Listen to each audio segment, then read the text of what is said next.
Nunca me había temblado tanto la mano sosteniendo un abrigo infantil. Mi madre estaba de pie junto a la mesa del comedor, con una sonrisa pequeña y seca, de esas que solo ella sabía usar cuando quería hacer daño sin levantar demasiado la voz. Tenía en las manos dos regalos envueltos en papel rosa con estrellas plateadas. Eran los regalos de cumpleaños de mi hija. Yo los había llevado esa misma tarde. Yo los había elegido. Yo había pagado cada uno. Y ella se los estaba entregando a los hijos de mi hermana. «Son más pequeños», dijo, como si estuviera explicando el clima. «Los disfrutarán más». Mi hija estaba ahí mismo, a menos de 2 metros, con su vestido amarillo, el que había insistido en ponerse, aunque ya le quedaba un poco corto en las muñecas, con la diadema torcida, con esa cara quieta que se le ponía cuando no entendía si debía llorar o fingir que no pasaba nada. Mi sobrino arrancó el papel del primer regalo con una risa. Mi sobrina se apretó el otro contra el pecho, como si hubiera ganado algo. Mi hermana no se movió, ni siquiera hizo ese gesto falso de «mamá, no», solo miró de reojo, se acomodó el pelo y dejó que ocurriera. Yo sentí algo helado detrás de las costillas. No grité,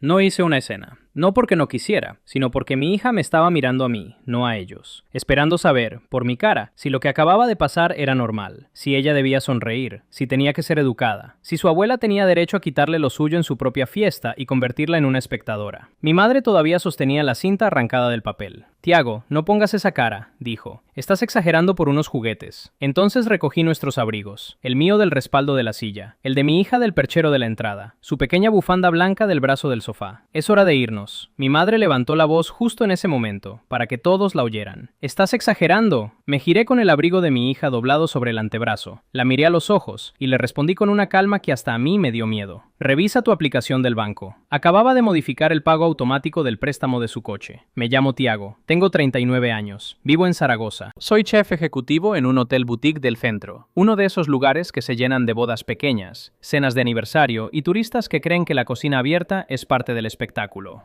Trabajo muchas horas, demasiadas. El tipo de horas que te deja olor a ajo y humo en la piel incluso después de ducharte.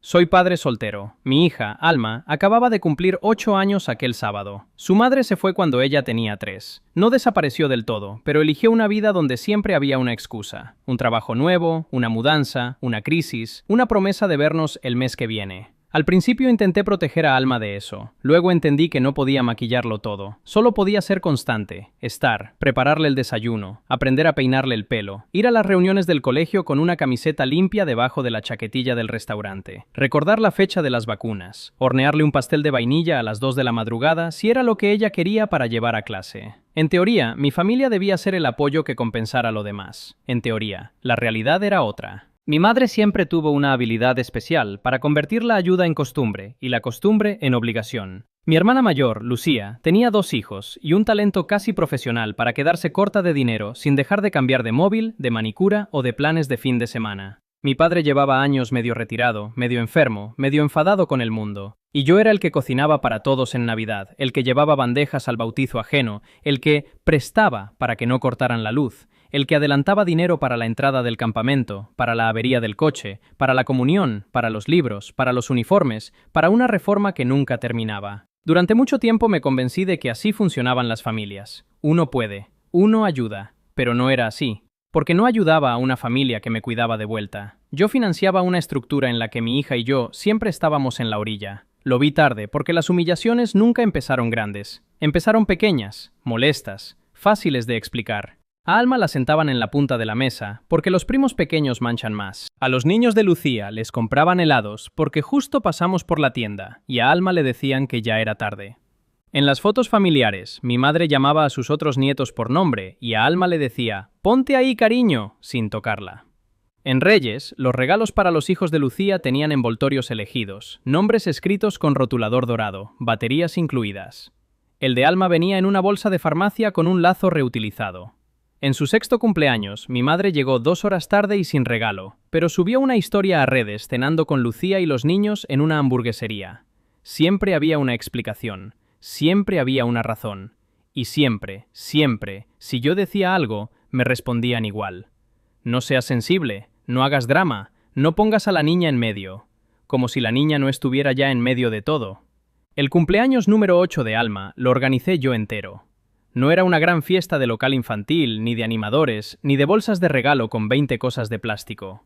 Era algo más pequeño, más de nosotros. Alquilé una sala sencilla de una librería-cafetería del barrio porque Alma adoraba los libros y porque a esa dueña, Carmen, le caía bien desde que tenía 5 años y se sentaba a leer recetas en los menús. Había una mesa larga con mantel de papel crema, limonada casera, mini sándwiches, galletas de mantequilla y una tarta de fresas que preparé en la cocina del hotel antes del turno de tarde. Invité a sus compañeros cercanos, a 2 madres del colegio con las que yo ya tenía confianza, a mi prima Inés y, por compromiso, a mis padres y a Lucía con sus hijos. No quería que Alma creciera pensando que una fiesta estaba incompleta si faltaban los que la trataban mal. Eso también me costó aprenderlo. Cuando llegamos, Alma iba contenta, muy contenta. Llevaba una bolsita con lápices nuevos que yo le había comprado el día anterior, y no dejaba de preguntar si podía repartirlos ella misma en la mesa de manualidades. Había dibujado unas etiquetas con nombres. Le importaba todo. El orden de las pajitas, el color de las velas, el sitio donde poner el cartelito de 8. Mi madre llegó 40 minutos tarde, con Lucía detrás. Con esa energía que llenaba la habitación de tensión, aunque nadie dijera nada. Mi madre entró besando el aire, criticó que la música estaba demasiado baja para hacer una fiesta, miró el catering casero como si yo hubiera improvisado con restos, y le preguntó a Carmen si no había una zona más luminosa y más bonita para las fotos. Lucía venía hablando por el móvil, ni siquiera saludó a Alma enseguida. Sus hijos corrieron a la mesa y agarraron 2 de los cupcakes decorados antes de que yo pudiera repartir nada. Inés, que estaba inflando un globo, me miró. Esa mirada de «ya están aquí». Yo respiré hondo. La fiesta siguió. Alma abrió algunos regalos. Un libro de dinosaurios, un set de acuarelas, una diadema con orejitas de gato. Se reía con timidez, como siempre. Agradecía todo con ambas manos. Miraba a cada persona a los ojos. Yo había dejado aparte 2 regalos especiales. Los había comprado con semanas de antelación, porque sabía que le iban a gustar de verdad. Una casa en miniatura para montar, porque le encantaban las cosas pequeñas y precisas. Y un teclado infantil con auriculares, porque en los últimos meses se había pasado horas tocando melodías absurdas sobre la mesa de la cocina con los dedos. Los envolví la noche anterior, después de fregar la última sartén. Papel rosa con estrellas plateadas. Una tarjeta blanca en cada uno. Para Alma, con amor, papá. Los puse al final, junto a la tarta, para dárselos cuando se fueran los compañeros del colegio y quedara solo la familia. Ese fue mi error, pensar que el final sería más seguro. La mayoría de invitados ya se había ido cuando pasó. Quedaban mi madre, mi padre, Lucía, sus hijos, Inés, Carmen cerrando una caja de vasos de cartón y Alma sentada en una silla alta, cansada pero feliz, abrazando un libro de pegatinas. Yo estaba guardando platos cuando oí el papel arrugarse. Me giré. Mi madre tenía ya en las manos el primer regalo. «Mamá, ese es de Alma», dije. Ella ni me miró. Llamó al hijo menor de Lucía. «Ven, cariño, toma». El niño se acercó encantado. Yo dejé los platos. «¡Mamá!». Entonces cogió el segundo y se lo puso en las manos a mi sobrina. «Este también. Son más pequeños, los disfrutarán más». Lo dijo así, natural, práctico, como si estuviera redistribuyendo servilletas. Alma seguía sentada. Yo vi perfectamente el momento en que entendió. No fue inmediato. Primero miró los regalos, luego a sus primos, luego a mí. Después bajó los ojos a sus zapatos. Nadie se movió, ni mi padre, ni Lucía. Lucía, de hecho, soltó una media sonrisa incómoda y dijo: «Bueno, mamá, tampoco hacía falta», pero no hizo nada para impedirlo, ni para devolverlos, ni para corregirlo. Nada. Inés dio un paso adelante. Yo ya estaba recogiendo nuestros abrigos, porque entendí algo muy simple en ese instante. Si me quedaba allí más de 30 segundos, Alma iba a aprender una lección equivocada. Iba a creer que uno puede ser querido y humillado a la vez, que por mantener la paz hay que tragarse ciertas cosas, que un adulto puede vaciarte de valor delante de todos y tú, por educación, debes seguir sonriendo. No, no esa lección, no de mí. Es hora de irnos, dije. Mi madre gritó lo de que exageraba, y yo respondí lo del banco. La frase cayó en la sala con el mismo peso que una bandeja de acero golpeando el suelo de la cocina, porque todos sabían de qué hablaba. Todos. 3 años antes, mi madre había sacado un coche nuevo que no podía permitirse. No necesitaba un coche nuevo, necesitaba uno que funcionara. Pero Lucía le había metido en la cabeza que, a su edad, merecía algo cómodo, automático, bonito, con asientos calefactables. Yo les acompañé al concesionario porque mi padre no entiende bien los contratos. Lucía tenía a los niños, y mi madre siempre decía que yo era el único que le explicaba las cosas sin hablarle como si fuera tonta. Le aprobaron la financiación justa, ajustada, con intereses que no eran un desastre, pero que exigían puntualidad. A los 6 meses empezó el problema. Un mes no llegaban, otro mes llegaban tarde, luego había un recibo de la comunidad, después una muela, después el cumpleaños del niño, después no sé qué seguro. Y como yo conocía la aplicación, las fechas, el sistema, acabé entrando para ayudar. Primero hice una transferencia puntual, luego otra. Luego dejé configurado un pago automático desde mi cuenta de apoyo para cubrir la diferencia si su cuenta se quedaba corta. Temporal, me dijo mi madre. Hasta que me recupere, dijo. Unos meses. Fueron 28. 28 meses pagando o completando el préstamo de un coche que ni siquiera conducía yo. Mientras tanto, también había dinero en otras partes, más pequeñas, más sucias, más silenciosas. 80 euros aquí para actividades de mis sobrinos, 120 allá para material escolar, 200 para que Lucía no se retrasara con el alquiler. Una compra semanal de supermercado porque mi madre decía que en su zona todo estaba por las nubes. Mi padre pidiéndome que no comentara nada con nadie para que tu hermana no se sienta mal. Mi hermana pidiéndome visum a las 11 de la noche porque al día siguiente cargaban el comedor de los niños. Yo lo justificaba porque tenía un sueldo estable, porque era chef ejecutivo, porque mis extras eran buenos en temporada alta, porque aprendí joven a administrar, porque casi no gastaba en mí, porque la chaquetilla blanca me duraba años, porque el lujo para mí era comprar salmón fresco un martes cualquiera y cocinarlo en casa con Alma. Pero una cosa es ayudar, otra es convertirse en la pared de carga de una casa donde nunca te dejan sentarte cómodo. Y ahí estaba la parte que más me avergonzaba reconocer. Cuanto más dinero daba, menos respetaban a mi hija. Como si mi disponibilidad financiera me hubiera rebajado a una función. Yo no era Tiago el hijo, ni Tiago el hermano, ni Tiago el padre de Alma. Era el que resolvía, el que tapaba huecos, el que nunca debía cansarse. Salimos de la librería cafetería sin despedidas largas. Carmen entendió todo sin que yo le explicara nada. Me puso una caja con restos de tarta en la mano, me apretó el hombro y dijo, llévatela, y llámame luego. Inés nos siguió hasta la puerta. Voy detrás de vosotros con mi coche, dijo en voz baja, por si Alma quiere verme después. Yo asentí. En el trayecto a casa, Alma no lloró. Eso fue peor. Iba en el asiento trasero con la caja de las acuarelas en el regazo. Miraba por la ventana. Las farolas se reflejaban en el cristal y le cortaban la cara en franjas de luz. A mitad del camino preguntó, ¿hice algo mal? Sentí la garganta cerrarse. No, le dije enseguida, no hiciste nada mal. Entonces, ¿por qué la abuela hizo eso? No respondí de inmediato porque no quería mentirle y tampoco quería cargarle una verdad entera que aún no le correspondía. Porque a veces los adultos hacen cosas feas cuando creen que nadie los va a detener. Ella se quedó pensando. ¿Tú la detuviste? Miré por el retrovisor. Sí. Eso pareció bastarle por el momento. Cuando llegamos a casa, lo primero que hice fue quitarle los zapatos, calentarle leche con miel y ponerle el pijama azul. Ella seguía en un silencio raro, ordenado, como si estuviera protegiendo algo por dentro. Inés vino 20 minutos después con una pizza, aunque sabía perfectamente que yo tenía comida. No era por la comida, era por estar. Se sentó con Alma en la alfombra del salón y montaron un puzzle de gatos durante casi una hora. Yo fingí recoger platos que ya estaban recogidos. A las 10:15, cuando Alma se durmió, abrí por fin el móvil. Tenía 14 llamadas perdidas, 9 mensajes de mi madre, 3 de Lucía, 1 de mi padre, 1 de un número desconocido que luego resultó ser el marido de Lucía. No contesté ninguno de inmediato. Entré en la aplicación bancaria. El pago automático del préstamo del coche seguía programado para el lunes siguiente. Lo cancelé. No solo el de ese mes. Eliminé la regla completa. Confirmé con la huella. Me quedé mirando la pantalla hasta que apareció el aviso. Operación realizada con éxito. Después revisé otras transferencias fijas. Una ayuda mensual pequeña a mi madre que ya ni recordaba desde cuándo estaba domiciliada. Fuera. Un abono recurrente a Lucía para emergencias de los niños. Fuera. Cerré la libreta compartida que había abierto con mi madre años atrás para gastos familiares. Fuera. No sentí euforia, ni alivio inmediato. Sentí algo más serio. Orden.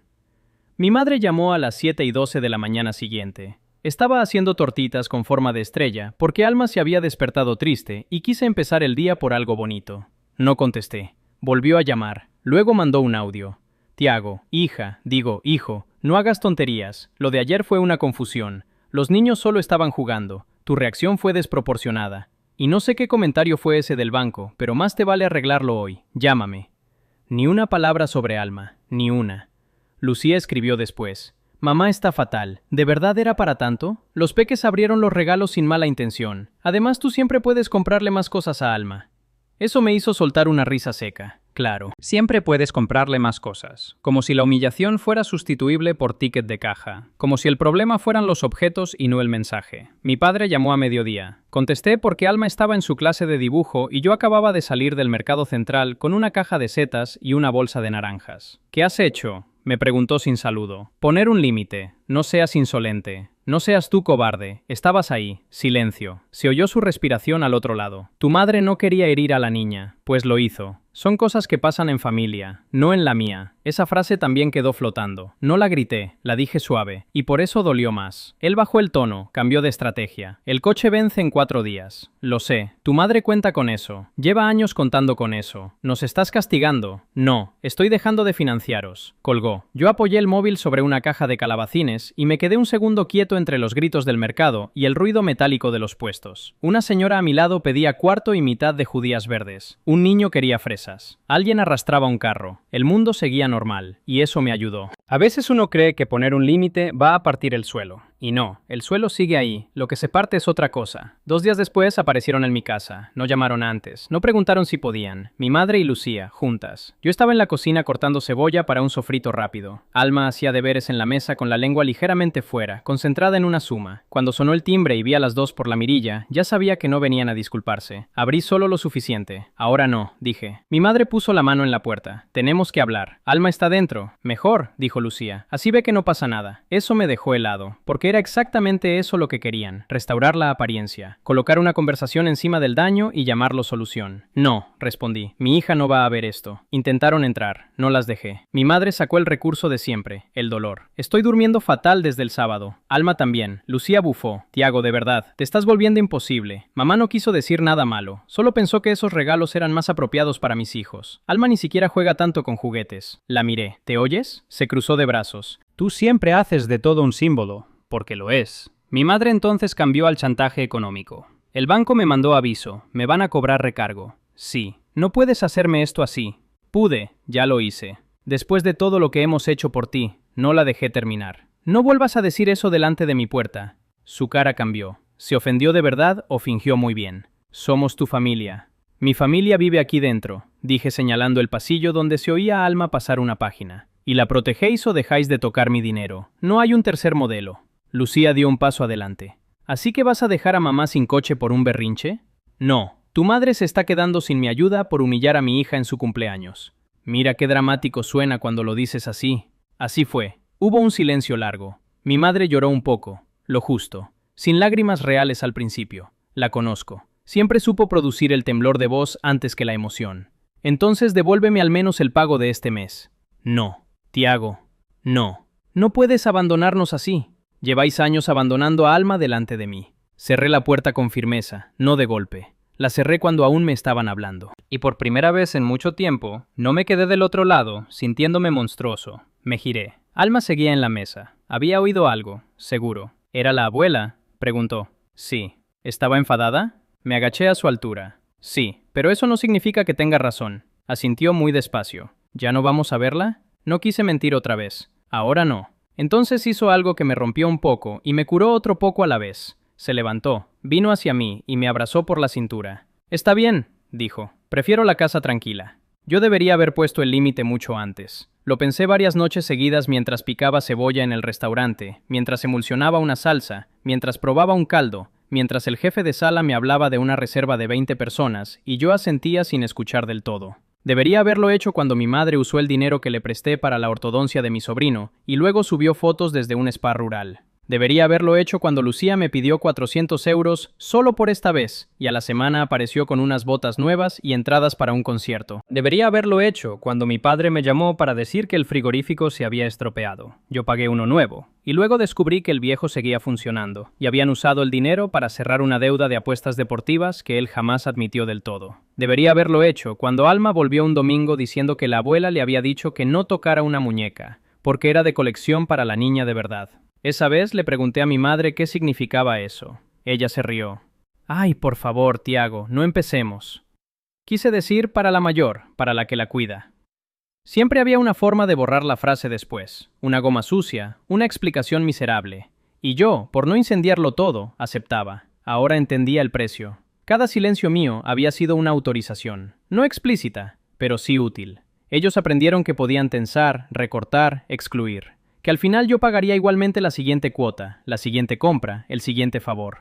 Mi madre no regaló los juguetes de Alma porque se le ocurrió en un impulso. Lo hizo porque llevaba años comprobando hasta dónde podía llegar conmigo. y por fin encontró el borde. El banco cargó el préstamo el lunes por la mañana. Mi madre no tenía saldo suficiente. A las 9:30 ya me había dejado 3 mensajes y 2 llamadas. A las 10:15 me escribió mi padre. Han devuelto el recibo. Esto ya no tiene gracia. No respondí. A las 11, Lucía. Los niños están aquí y mamá está hecha polvo. Enhorabuena. A las 12:07, un mensaje de voz del marido de Lucía, Oscar, que casi nunca se metía. Tiago, sé que estás dolido, pero dejar a tu madre colgada por esto es fuerte. A ver si puedes ser práctico. Práctico. Esa palabra me acompañó todo el día. Práctico era, al parecer, que mi hija aceptara su lugar secundario en silencio. Práctico era que yo cubriera el coche, la compra, los extras, los regalos de otros. Práctico era no incomodar a nadie. Por la tarde, mientras revisaba comandas, me llegó una foto. La mandó Lucía. Mi madre sentada a la mesa de la cocina con un pañuelo en la mano. Solo contesté una línea. Cuando quiera hablar del cumpleaños de Alma, me avisas. No respondió. Porque no era de eso de lo que querían hablar. Querían hablar del dinero sin hablar de la niña. Y ya no iba a permitírselo. La primera persona de la familia que me habló con honestidad fue mi prima Inés.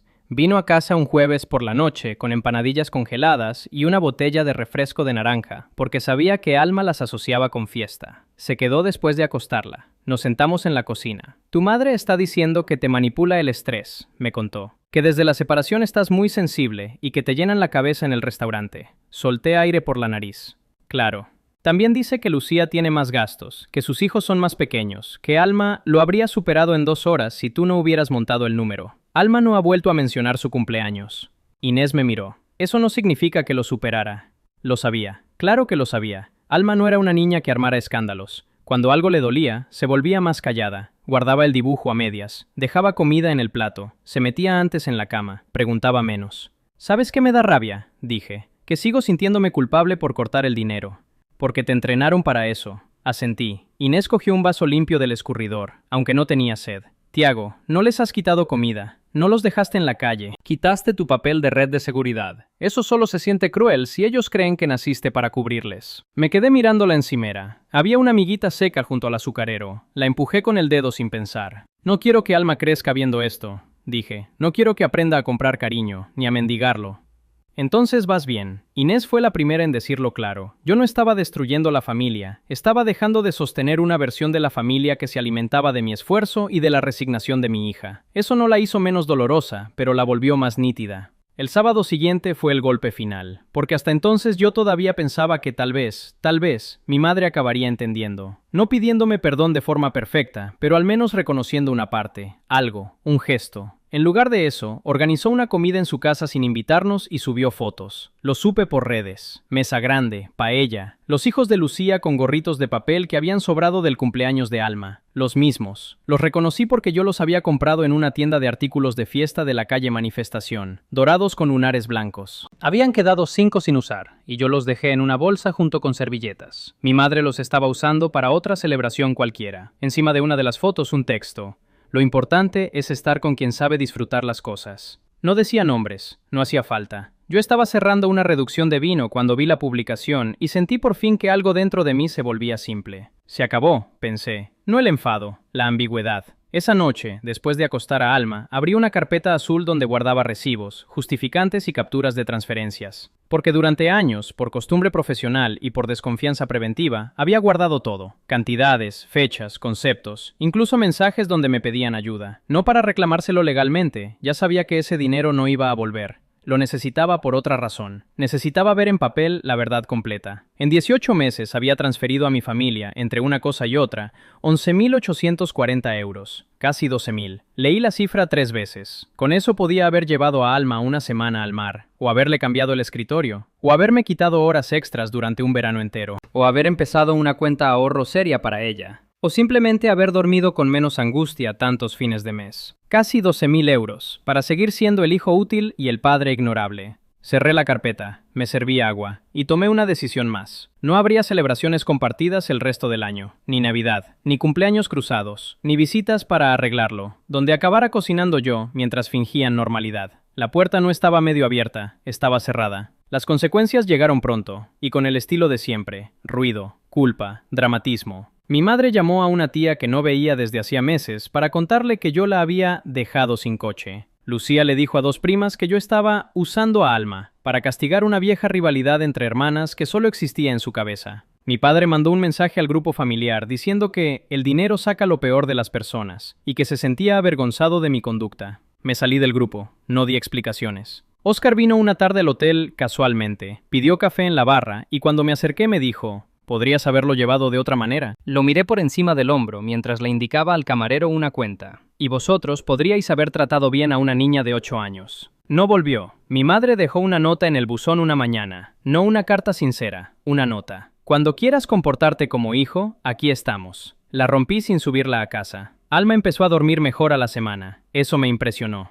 Yo esperaba preguntas, retrocesos, nostalgia. Los hubo, claro, pero menos de lo que imaginé. Lo que apareció con más fuerza fue otra cosa: descanso. Dejó de preguntarme si íbamos a comer con la abuela el domingo. Dejó de tensarse cuando sonaba el móvil y veía el nombre de mi madre en pantalla. Volvió a dibujar sin esconder las hojas. Una tarde la encontré haciendo una casa en miniatura con cajas de cerillas, cartulina y tapones. Yo llevaba meses queriendo regalarle una de verdad, la misma que mi madre le quitó. «¿Qué es?», pregunté. «Mi casa para muñecos», dijo. «Aquí va la cocina, y aquí mi cuarto, y aquí uno para cuando venga la tía Inés». Señaló una habitación pequeñísima. «¿Y abuela?». No lo preguntó con pena. Lo preguntó para saber si había que poner otro cuarto. «No», respondí. Asintió y siguió pegando ventanas. Eso fue todo. A veces los niños aceptan antes que uno la verdad de quién les hace bien. Llegó diciembre, y con él la pregunta que todo el mundo parecía querer resolver por mí: ¿dónde pasaríamos Navidad? Mi madre mandó un audio el día 3. La voz suave, ensayada, casi dulce. «Tiago, no podemos seguir así. Es Navidad. Alma necesita familia». Me reí solo en la cocina. Alma necesitaba familia, sí, solo que no la que ella quería venderme. Ese año decidí hacer la Nochebuena en casa, solo en casa. Inés vino a ayudarme a mover la mesa del salón. Compré un mantel azul oscuro, luces pequeñas para la ventana, un centro de mesa ridículamente bonito, con ramas de eucalipto, naranjas secas y velitas bajas. Alma hizo tarjetas con nombres, aunque al final solo fuéramos 4. Ella, yo, Inés y Carmen, la dueña de la librería cafetería, que se había quedado sola porque sus hijos vivían fuera. Cociné despacio, como no cocinaba para los demás desde hacía tiempo, no para impresionar, no para compensar, no para que mi madre dijera que a la sopa le faltaba sal y luego repitiera 2 veces. Hice crema de calabaza asada, cordero glaseado con miel y romero,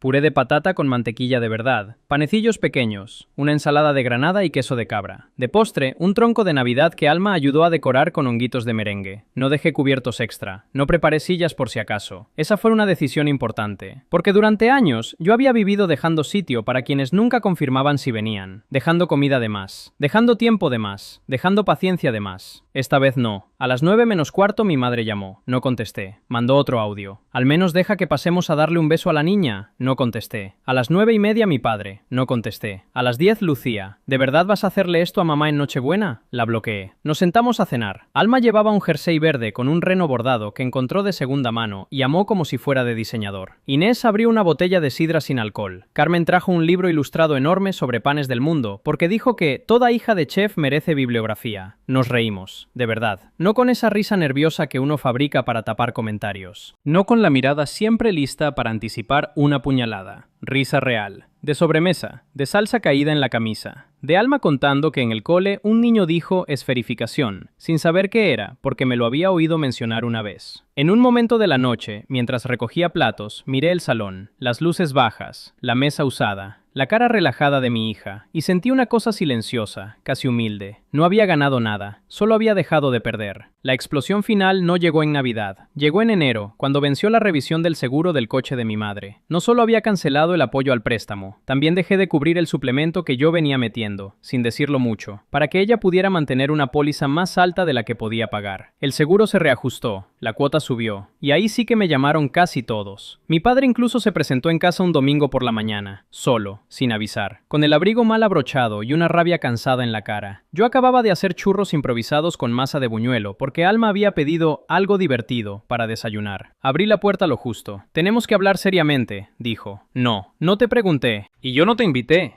Apretó la mandíbula. «Tu madre está pasando un mal momento». Alma también lo pasó. «Ya basta con eso». «No. No puedes convertir un error en una condena de por vida». «No fue un error. Fue un gesto torpe. Fue crueldad». Dio un golpe pequeño con los nudillos en el marco. «Siempre has exagerado». Entonces dije algo que llevaba demasiado tiempo guardando. «No, siempre he minimizado para que vosotros no tengáis que cambiar. Nos quedamos mirando. Dentro, Alma se reía de algo en la televisión. Yo supe que él también la oía, y que aún así no iba a pedir perdón de verdad, porque si lo hacía, tendría que revisar años enteros de conducta. Y la gente como mi padre prefiere perder vínculos antes que admitir un patrón. Dime cuánto necesitas para dejar de comportarte así, soltó. Esa frase me vació. Era tan reveladora, tan limpia en su miseria. Todo, para él, se arreglaba con un cálculo. No necesito nada, dije. Tú sí, necesitas aceptar que no soy vuestro banco, y que mi hija no va a crecer pagándoos con silencio el derecho a sentarse en la mesa.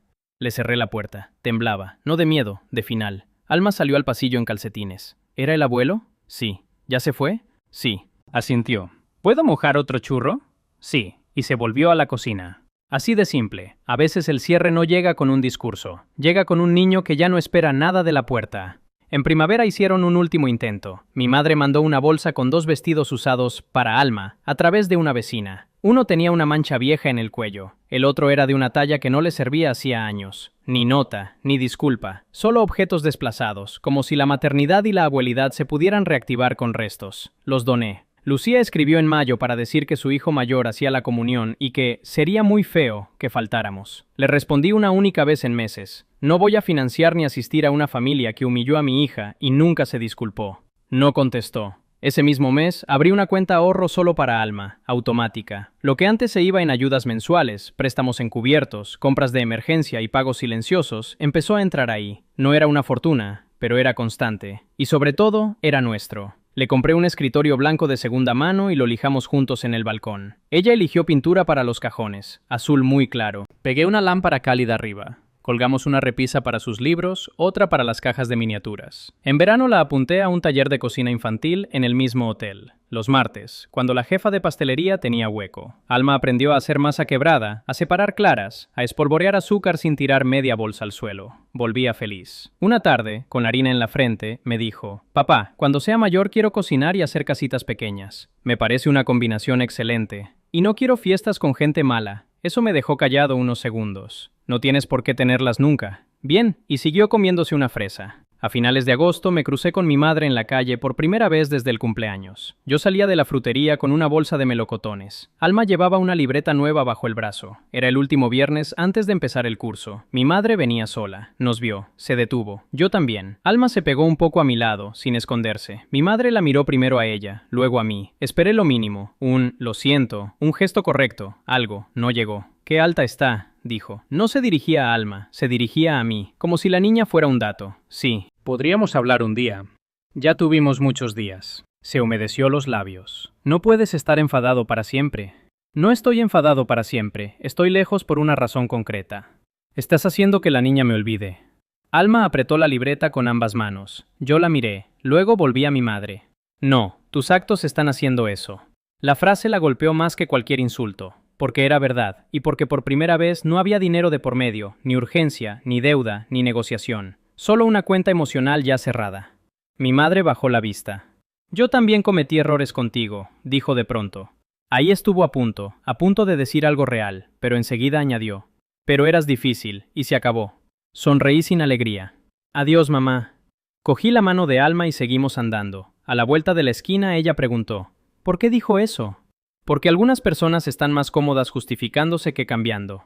Ah, pensó un poco más. Me gusta más la tía Inés. A mí también.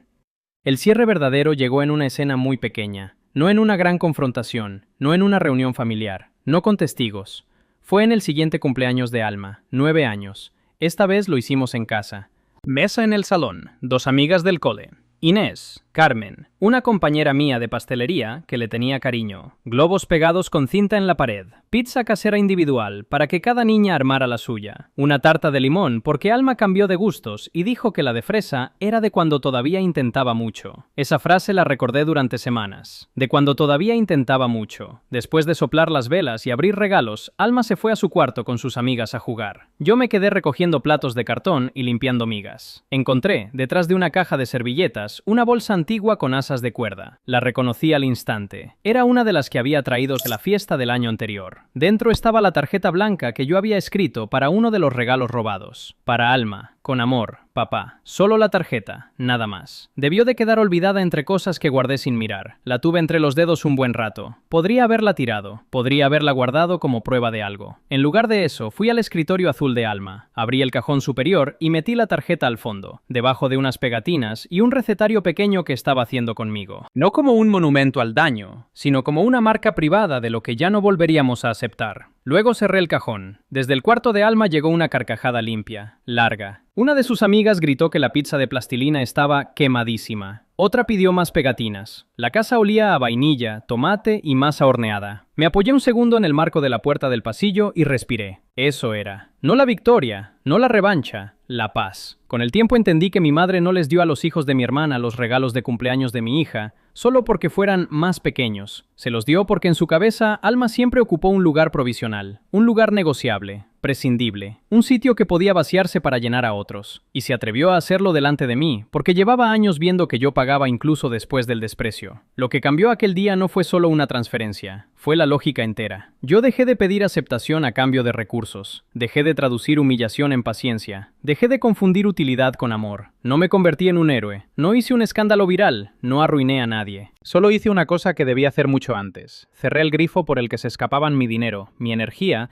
y el sentido de dignidad de mi hija. Y sí, tuvo consecuencias. Mi madre perdió la comodidad de contar conmigo sin contar conmigo de verdad. Mi hermana dejó de verme como solución de última hora. Mi padre descubrió que la autoridad no le servía frente a una puerta cerrada. Pero la consecuencia más importante fue otra. Alma dejó de mirar a los adultos crueles como si tuvieran el poder de definirla. Eso vale más que cualquier reconciliación fingida. Eso vale más que cualquier Navidad compartida por obligación. Eso vale más que un coche, una cuota, una libreta conjunta o una foto familiar donde alguien sonríe con mala fe. Si algo aprendí de todo esto es que los límites financieros no tratan solo de dinero, tratan de verdad. Demostrar, con hechos, qué conductas ya no subvencionas, qué vínculos no seguirás manteniendo a costa de tu hijo, qué puerta cierras para que otra, adentro, por fin se sienta segura. También aprendí que un niño no necesita una familia grande si esa familia lo empequeñece. Necesita una mesa donde su plato no sea cuestionado. Una casa donde nadie reparta lo suyo a otro para evitar drama. Un adulto que no le pida aguantar por educación lo que hiere por dentro. Yo fui chef muchos años antes de aprender esto bien. No todo lo que alimenta nutre. Hay comidas que llenan y vacían a la vez. Hay mesas en las que uno se sienta por costumbre y sale más solo de lo que entró. Y hay momentos, muy pocos, en los que recoger un abrigo y decir «nos vamos» se convierte en el acto más amoroso que puedes hacer por tu hijo. Aquella tarde mi madre gritó que yo exageraba. Tal vez necesitaba creerlo. Tal vez era la única forma de no mirarse de frente. Pero yo sé lo que vi. Vi a una niña quieta, tragándose una injusticia demasiado grande para su edad. Vi a una familia que esperaba seguir cobrando después de esa escena. Y vi, por fin, la línea exacta donde terminaba mi obligación y empezaba mi deber real. Mi deber no era pagarles, mi deber era llevármela a casa.